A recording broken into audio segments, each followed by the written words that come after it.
Ada yang menarik dengan pendidikan di Indonesia ini. Salah satunya adalah sebuah kata-kata yang sepertinya sindiran yang mengatakan sekolah tapi nggak belajar apa-apa. Tidak ada banyak orang yang sekolah ya, tapi tidak belajar apa-apa. Nah kalau ini terjadi seperti itu, kita bisa bayangkan betapa ruginya orang tua yang sudah mengeluarkan uang begitu banyak, tetapi ternyata tidak dapat apa. Hari ini saya akan membahas hal itu. Mengapa ada orang yang sekolah tapi tidak belajar apa-apa? Kalau kita melihat, ya, eh, mengapa orang sekolah tidak belajar apa-apa? Sebenarnya kita harus melihat itu kepada gurunya. Memang dalam sebuah pendidikan ada hal yang penting yang terkait dengan pendidikan itu yaitu guru dan murid. Jadi meskipun muridnya bagus, kalau gurunya tidak memahami pembelajaran atau bagaimana mengajar, ya ini juga bermasalah. Jadi Indonesia ini katanya kebanyakan guru, tapi mengapa pendidikannya tidak maju-maju? Nah, ini menjadi pertanyaan bagi kita semua. Mestinya kalau gurunya begitu banyak, ya, dan kemudian mereka adalah guru-guru yang baik, harusnya mereka bisa mengembangkan pembelajaran yang baik. Apalagi kemudian juga kita lihat ya pendidikan Indonesia sangat banyak gitu. Dan sekarang juga pemerintah membuat sekolah rakyat begitu. Tapi sayangnya kesannya sekolah rakyat itu sekolah yang buruk, sekolah yang jelek. Padahal PBB sudah menyindir bahwa pendidikan tidak bermutu itu akan menghancurkan bangsa. Nah, menurut saya kalau Indonesia, pemerintah membiarkan pendidikan tidak bermutu, itu akan menghancurkan bangsa. Nah, sekarang yang menjadi bahasan saya hari ini adalah bagaimana sampai ada kata-kata yang mengatakan sekolah tapi nggak belajar apa-apa. Atau dalam bahasa yang biasa disindirannya adalah schooling without learning. Kalau kita melihat pendidikan kita, maka yang utama harusnya salah satu untuk melihat mengapa orang sekolah tapi tidak belajar apa-apa, maka yang menjadi pertanyaan adalah apakah memang dalam pendidikan itu atau sekolah itu terjadi pembelajaran yang efektif? Apa maksudnya pembelajaran efektif? Sebuah pembelajaran yang efektif itu harusnya direncanakan dengan baik. Ya, kurikulum sebuah perencanaan. Bagaimana output outcome-nya mau jadi apa. Jadi kalau tidak ada perencanaan, kita tidak akan tahu outcome-nya mau jadi apa. Dan kemudian bagian dari kurikulum itu sendiri adalah ya, mata pelajaran ataupun mata kuliah. Nah kemudian ketika mata kuliah itu disampaikan materi, kemudian ketika materi itu menjadi kompetensi, di sini peran guru sangat penting. Nah pertanyaannya adalah apakah guru ataupun dosen mampu mengukur pembelajaran yang efektif itu? Kalau guru atau dosen tidak mampu mengukur pembelajaran yang efektif, maka sindiran ya dari ke PBB itu banyak orang mengatakan schooling without learning itu akan terjadi. Atau dalam bahasanya ke YouTube yang baru-baru saya dengar dari Profesor Yanto dikatakan sekolah tapi nggak belajar apa-apa. Nah ini menjadi sebuah pertanyaan bagi kita semuanya.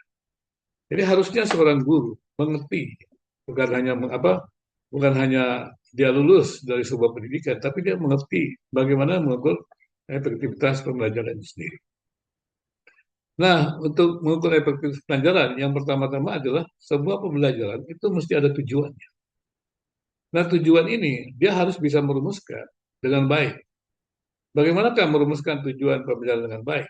Nah, berarti di sini ada tingkatan kualifikasi pembelajaran. Berarti guru mesti memahami yang namanya taksonomi Bloom yang diperbaiki oleh Anderson. Apa maksudnya? Jadi ada proses ada matriks pengetahuan dan proses kognitif. Jadi kalau kita mau mengajar, maka yang kita ajar adalah pengetahuan. Tapi kan juga ada proses kognitifnya. Artinya kualifikasi apa yang diajar? Apakah SD, SMP, SMA, perguruan tinggi, apakah sarjana, magister, atau dokter? Kita sudah mengenal kerangka kualifikasi nasional Indonesia. Di kerangka kualifikasi nasional Indonesia itu ada level-level. Dari level 1, ya, level 2, level 3, level 4, level 5, level 6. Level 6 ini ada sarjana, level 7 profesi 1, level 8 itu magister, Level 9 itu adalah doktor. Nah, yang kita ajar ini level apa? Nah, kita tahu berarti pengetahuan yang kita ajarkan itu kan terkait dengan itu. Berarti kalau semakin level itu pengetahuan itu makin ya makin mendalam gitu. Jadi ada keluasan dan kedalaman. Jadi pengetahuan datanya, pengetahuan teorinya, pengetahuan tentang prosedur. Kalau bicara tentang pengetahuan seperti itu. Dan kemudian sekarang kualifikasinya. Nah, kalau tujuan pembelajaran bisa dirumuskan dengan baik, maka kemudian pertanyaannya adalah gini, untuk mencapai tujuan pembelajaran itu, apa yang mesti dilakukan? Berarti adalah kegiatan pembelajaran. Nah, banyak kampus ya di Indonesia dulunya gitu. Saya juga pernah kuliah dulu. Jadi pembelajaran itu kadang-kadang lucu. Ada dosen masuk membawa buku dan suruh catat itu zaman dulu ya. Saya juga bingung juga waktunya hanya untuk mencatat gitu. Seperti itu ya. Dan dipikir hadir di kelas itu baik. Nah kalau waktunya hanya untuk mencatat, sebagian enggak, sebagian ya baca buku lain atau apa-apa lah, nggak belajar lah gitu. Karena kalau sebagian mencatat di papan tulis, ya biar aja nanti kita dapat dari teman kita. Apalagi kemudian lebih maju di fotokopi lagi yang punya uang begitu ya. Atau suruh aja orang lain menuliskannya kembali gitu ya, seperti itu. Apalagi sekarang udah nggak zaman lagi. Saya nggak tahu apakah masih ada yang seperti itu. Mungkin sudah nggak ada lagi kali ya. Tapi itu juga seperti itu. Dan kalau hanya untuk apa memberikan materi-materi saja di ruang kuliah itu. Dan kemudian ada juga dosen yang sekerjanya hanya ceramah terus begitu, materi-materi saja. Dan yang repotnya lagi adalah dosennya sendiri tidak mengupdate pengetahuan. Nah, berarti kalau dalam pendidikan tinggi kan ada tridharma perguruan tinggi. Berarti dosen itu harus menyertakan pendidikan, mengintegrasikannya dengan penelitian dan pengabdian masyarakat. Nah, tapi juga bukan hanya ceramah. Bagaimana mengaitkannya itu dengan penelitian berarti juga mengajak mahasiswanya untuk meneliti. Bagaimana dengan pengabdian masyarakat? Ya mengajak mahasiswanya itu untuk juga masuk dalam tempat-tempat di mana mereka bisa menunjukkan pengabdian masyarakat mereka. Seperti itu. Nah, berarti kegiatan pembelajaran itu macam-macam gitu. Ada diskusi dan segala macam, ada kunjungan ke tempat mungkin tempat-tempat di mana mereka ingin tempat kerja atau demikian juga ada tempat-tempat apa namanya bimbingan konseling misalnya begitu. Apalagi, jadi harus ada kegiatan-kegiatan yang belajar. Jadi kegiatan belajar itu menjadi jaminan bahwa tujuan pembelajaran itu tercapai. Jadi dosen harus mampu uh, memahami bagaimana tujuan pembelajaran yang dia tetapkan itu bisa dicapai oleh mahasiswa. Yaitu dengan cara tadi kegiatan-kegiatan pembelajaran yang beragam. Bahkan sekarang sudah ada hybrid, ya hybrid itu bagus ya. Hybrid dan kemudian juga sudah ada teknologi ya, ada by system, website segala macam bisa saling belajar dan itu sangat sangat mampu sekali. Dan kemudian setelah itu yang menjadi persoalan yang sangat tidak mudah adalah bagaimana menilainya. Ada banyak dosen itu menilai itu semau-maunya saja.